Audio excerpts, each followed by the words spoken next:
எனக்கு எனக்கு ஏனுங்க ஏனுங்க தம்பி ஏன்னா குழப்பா போச்சு உனக்கு தம்பி எனக்கு நேற்று கள்ளச்சாராயம் குடிக்க போறேன்னு சொன்னீங்க, இன்னைக்கு பார்த்தா இங்கிட்டு சுத்திட்டு இருக்கிறீங்க. கள்ள சாராயம் குடிக்கலாம் அப்படிதான் தம்பி அங்கே போனோம். கள்ள சாராயமே கிடைக்கல. கள்ள சாராயம் எங்கேயும் இல்லை தம்பி. ஓடிடு தம்பி, வெளுத்து போட மாட்டேன்னு ஐயா முடியாந்துட்டான். நீங்கள் சொல்லலாம் தம்பி, கள்ள சாராயம் குடிக்கலாம் பால் டாயில் கொடுத்துட்டு சாக வேண்டியதானு நீங்கள் சொல்லலாம். நான் பால் டாயில் கொடுத்துட்டு செத்தா 10 லட்ச ரூபா கொடுக்கலாம் தம்பி. அவங்க தான் டெஸ்ட் பண்ணி தான் கொடுக்குறாங்க.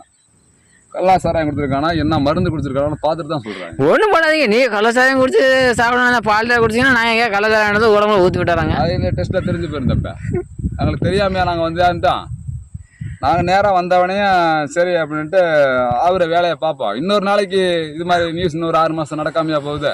அப்போ போய் அந்த கும்பலில் கலந்துக்கலாமான்னு நாங்கள் ரெடியாக இருக்கோம் தம்பி. அது சரிங்க. எனக்கு ஒரு கும்பலில் ஒரு 40-50 எங்கிட்டும் சாகுதோ அன்னைக்கு போய் நம்மளை ஆதார் அட்டையோட போக்குவரத்து ரேஷன் கார்டோட வச்சுக்கிட்டு செராக்ஸ் அதோட ரேஷன் அட்டை முழு அட்டையை வச்சுக்கிட்டு போனால் நம்மளுக்கு வந்து எழுந்து அவங்க தூக்கிட்டு போட்டுருவாங்க. எங்கள் வீட்டு ரேஷன் கார்டு பைசா எங்களுக்கு செராக்ஸை வச்சுக்கிட்டு தான் பண்ணணும். சரிங்க, எனக்கு ஒரு டவுட்டுங்க. சொல்லுங்கள். நேற்று நீங்கள் சொன்னீங்க கள்ளச்சாராயம் குடிச்சு சேர்த்தா 10 லட்சம் நீங்க. அப்போ நல்ல சாராயம் வைக்கிறது கவர்மெண்ட்டு, அது குடிச்சிட்டு சாவறவங்களுக்கு எதுவுமே சொல்ல மாட்டேங்குதுங்க. நல்ல சாராயம் கள்ளச்சாராயம் என்னங்க டிஃப்ரெண்ட்? நல்ல சாராயம்னா தம்பி பேட்டரியில் காய்ச்சி ஒயின் ஷாப்பில் அடைச்சி வித்தான் நல்ல சாராயம். திருட்டுத்தனமாக சீத்தைக்குள்ளேயோ மலங்காட்டுக்குள்ளேயோ காய்ச்சல தான் கள்ள சாராயம். இது காடு நாட்டுக்கு வந்து வரிக்கட்ட பொருள் கிடையாது. வரிக்கட்ட இதுக்காக கள்ள சாராயம். அவங்க பேட்டரியில் காய்ச்சி கவர்மெண்ட்டுக்கு வரியோட போகிறதுனால அது பேர் நல்ல சாராயம். எது குடித்தாலும் சாவுறதான். அளவை மிஞ்சினா எல்லாருமே சாவுறதான் சரக்கு.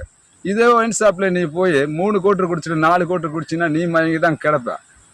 அதில் இருந்துட்டு செத்தாலும் செத்தது தான். நான் வரைச்சி கண்டு செத்தாலும் செத்தது தான். ஆமாங்க. அப்புறம் வேற தம்பி உங்கள் விளக்கம் என்ன தம்பி சொல்லு தம்பி. இல்லைங்க, அது ஏன் அந்த கள்ளச்சாராயத்துக்கு மட்டும் காசு கொடுக்குறாங்க அப்படிங்கிறதேன். கள்ள சாராயத்துக்கு மட்டும் காசு தர்றாங்கன்னு சொல்லுது. செத்தாங்க. கள்ள சாராயம் குடிச்சவங்களுக்கு நல்ல எப்படி காசு தர்றாங்க, இந்த இதை எப்படி ஏற்றுக்குங்க கவர்மெண்ட்னு நீங்கள் கேட்குறீங்க. அதான தம்பி? ஆமாங்க, அது மாதிரி வச்சுங்க. விளக்கமெல்லாம் வேற பெருசாக பண்ண வேண்டியதில்லை தம்பி. நல்ல சாராயம் குடிக்கிறாங்கல்ல, இப்போ வர லாபத்தை எடுத்து தான் கள்ள சாராயம் குடிக்கிறவங்களுக்கு கொடுக்கறது. நல்ல சாராயம்னு சொல்லிவிட்டு ஒயின் ஷாப்பில் அடைச்சி விற்கிறாங்க. இந்த சாராயத்தில் இருக்கிற லாபத்தை எடுத்து இப்போ கள்ள சாராயமாக இருக்கிற அந்த 10 லட்சம் தர்றாங்க. சரிங்க, 10 லட்சம் கொடுக்குறாங்க. காசை எப்படி தம்பி சரி கட்டுறதுன்னு நீங்க கேட்க வர்றீங்க. ஆமாங்க, அது உங்களுக்கு விளக்கம் எனக்கு தெரியுது. உங்க கூறு உங்க லட்சம் நீங்க என்ன கேட்க வர்றீங்கன்னு தெரியுது. சரிங்க, இது வேற ஒண்ணு விளக்கமெல்லாம் வேற ஒண்ணும் தேவையில்லைங்க. இது என்ன பண்ண போறாங்கன்னா இப்ப பாட்டிலுக்கு 10 ரூபாய் எக்ஸ்ட்ரா போட்டா சரியா போச்சுங்க. அடுத்த மாசத்துல இருந்து இதை உடனே ஏத்துனா என்ன ஆகி போயிடும்? உடனே தெரிஞ்சு இதுல இருந்து அதை ஏத்தி விட்டாங்க. ஆமாங்க. அதனால மக்கள் வந்து ஒரு கொந்தளிப்பு அடையும். அதனால இவங்க என்ன அடுத்த மாசம் நிதிநிலை அறிக்கை சரியில்லைன்னு சொல்லிட்டு இந்த கவர்மெண்ட் பாட்டிலுக்கு 10 ரூபா லேசா ஏத்துன மாதிரி காட்டுவாங்க, உடனே ஏத்திடுவாங்க. அவ்வளவுதாங்க. இதுல போய் என்னங்க விளக்க வேண்டிய நீங்க டெய்லி 6 மணி வந்துருக்கீங்களா தம்பி? எனக்கு ஏதோ ஒரு கண்டென்ட் கிடைச்சா ஏதோ ஒரு வீடியோ போடணும். ஊர்ல போடுறீங்க, இந்த அதை பண்றீங்க இதை பண்றீங்கன்னு சொல்லிக்கிட்டு இருந்தாங்க. நீ டெய்லி போனதுக்கு இதை செல்லத்துக்கு இங்க வந்துடுறீங்க. நான் வேலை இல்லைங்களா? நான் இதுக்கு பழகிட்டேனுங்க. ஏதோ உங்களை வச்சு ஏதோ ஒன்று பண்ணலான்னு இருக்கிறானுங்க. குழப்பம் என்ன வச்சு பண்ணலான்னு பார்த்துட்டு இருக்கீங்களா? ஆமாங்க, என்னங்க பண்றது? ஆடாடா என்ன தம்பி இப்படி பண்ணிட்டீங்க?